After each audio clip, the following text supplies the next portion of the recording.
Yo fam, what's going on? I'm Sayzad here, Ramadan Mubarak, and today we have the Dell XPS 2018, otherwise known as the Dell XPS 9370. Now there are two different models that Dell is offering when it comes to color, one in black and rose gold, which is the one that I have with the i7 processor.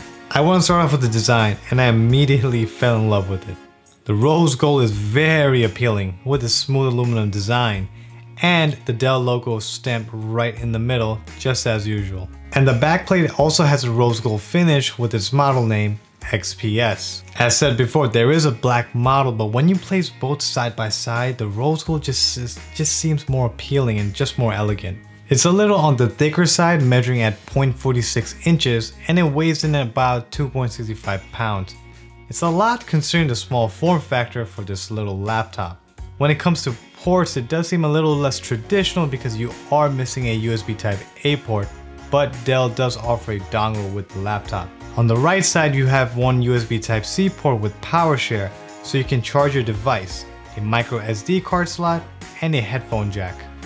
On the left side, you have two Thunderbolt 3 ports, which is awesome because you can use external GPUs and a battery indicator. Now the power button is on the top right, and I did come across some issues because pressing it down, it would sink the button a little. I would have to lightly tap it again to bring the button back up.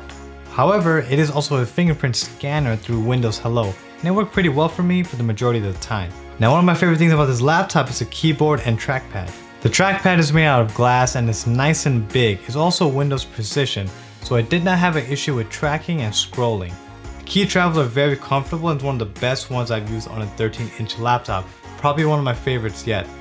The trackpad and keyboard is surrounded by a new glass fiber weave and it looks awesome. It has a unique carbon fiber feel to it.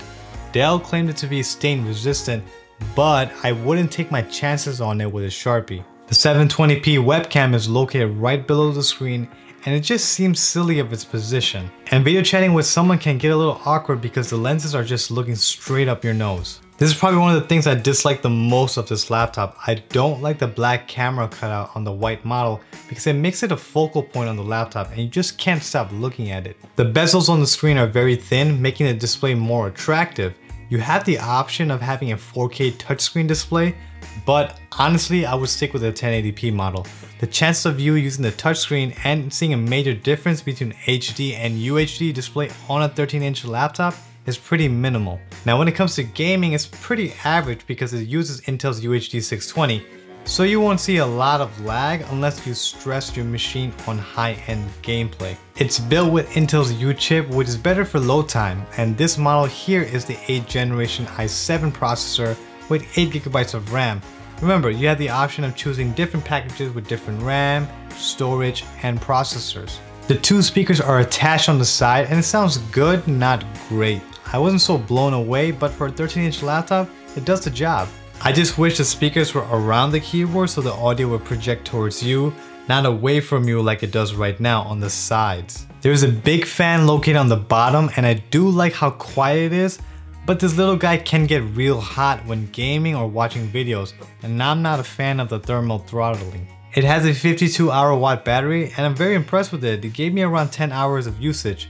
You'll probably get around 12 hours with a 1080p display. It takes up to 2 hours to charge for a full battery. Okay, overall, it's a great 13-inch laptop. Would I recommend it? Yes, I would. But I also highly recommend you stay away from the 4K model with the touchscreen display because you'll save hundreds of dollars on a 1080p model. But one thing that did disappoint me, this XPS 13 is not a huge difference from last year's model, so it did kind of feel like a bummer. I didn't feel like I was getting a huge upgrade, but for what's out right now, considering 13-inch laptops, this is one of the best. So that's all we have for today, and fun fact number 22, there's actually a name for the Twitter bird, and his name is Larry. Please subscribe to my channel, please like my Instagram page. Thank you guys for the support. Let's keep on rolling, let's keep on going.